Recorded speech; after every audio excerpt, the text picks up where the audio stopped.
Hello again. Got the engine pretty much built up now. Just altering a fire. So the end play's been set. It's all timed up properly. Distributed drive gears lined up right with there's a mark at the side of the engine. Lined up with that on cylinder number 1. Got the bug pack bolt-on rockers or rocker covers installed, cleaned them up, cleaned the threads out in the top for the breathers, put the breathers back in with Loctite. It come with these style of gaskets. Not sure if they're different or it's just Hylamar blue with some normal cork gasket. So all I did was use some new cork gaskets and put Permatex on the inside, and then some of the Permatex high-tack stuff on the cylinder head and on the back side of the gasket. Put the barrel nuts on with Loctite, torque them down on the rockers. On the rocker shafts, your valve train assembly, and then torque them down to the same setting, and they seem okay.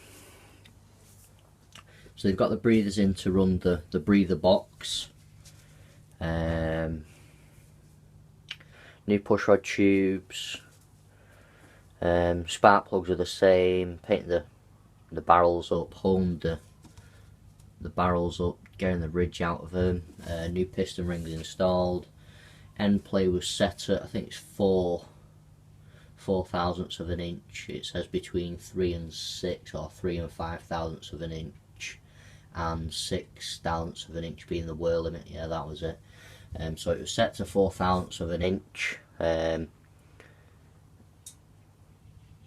So that should be about right, because I ended up just reusing the bearings that come out, the bearing shells, and they weren't down to the copper colour yet, so installed them back, and I'm fairly happy with the end play how it's set now. There's quite a lot of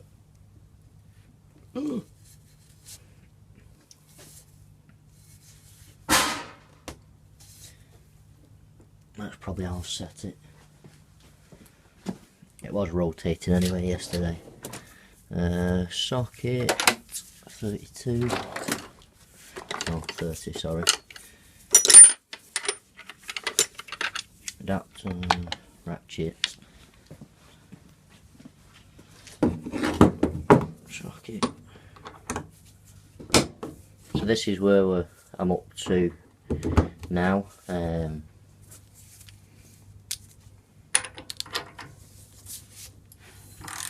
Yeah, it's because I put the spark plugs in.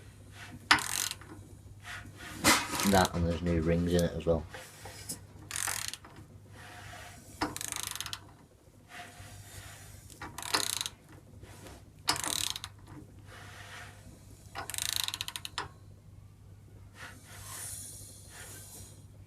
So there's quite a bit of compression there. The rings or pistons go nice in the barrels, lubricated them all for the braking.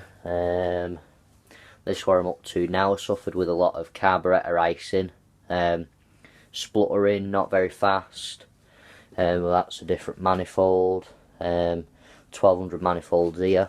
The preheat tubes are blocked on that as well. So this is a 13, is it a 13?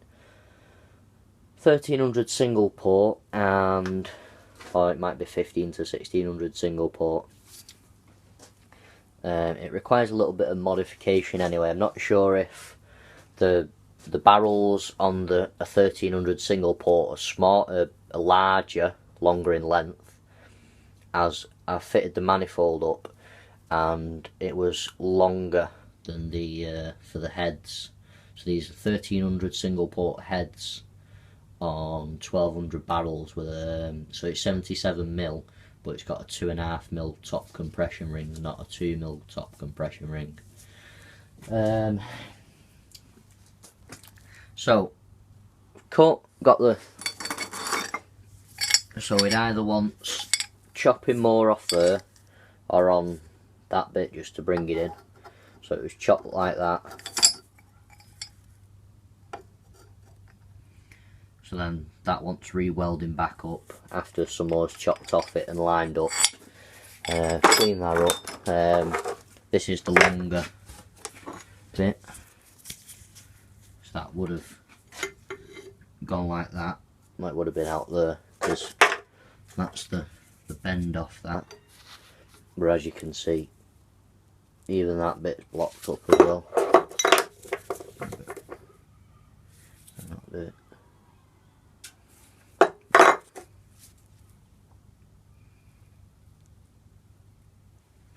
Can we see light? Just. So you can see it's clogged up. So that's what I'm about to do now, is clear the rest of the tube. I've probably got to about there for clearing it out. Sprayed it with brake cleaner inside, tried heating it up with a little blow lamp just to get the carbon deposits to more like a mushy paste instead of it being tight. So what I'll have to do is get a masonry drill bit that are usually longer and go further down in it. So then once that's clear, it'll then use exhaust gases from the exhaust pipes, or the heat risers as some people call them. So then that'll heat the air fuel mixture and stop the carburetor icing on the stem, and then making the carb icy cold. Causes big air and fuel droplets, and also causes the manifold to get blocked up full of ice. So that's what I'm doing now. That's about it really. What I should have done was set camera up last night and showed you M float and stuff like that. Ended up buying a just a magnetic base, wherever it's gone. It's in there. It's there anyway. Magnetic base. The DTI gauge I was using was it's over here actually.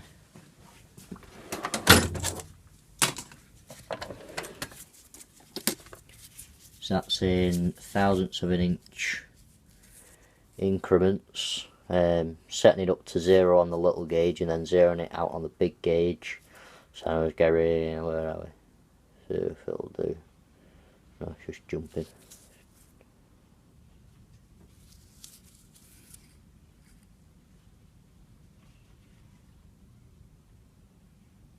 It's just jumping. Anyway, it was set between 3 and 5 thousandths of an inch as per the manual, and I got 4, so one shim was 30 and 2 were 24. I think that's right. So that's in millimetre. There's different thicknesses of size shim. You are meant to use 3, 2 thin, 1 big one, really. I have seen where people have used 4 in the past, just to get the right measurement. I think you can probably get away with using 3 thin ones and 1 large one, if there's that much end play in it. And there's only a little bit in it now. Yeah, that. Sorry if you can't.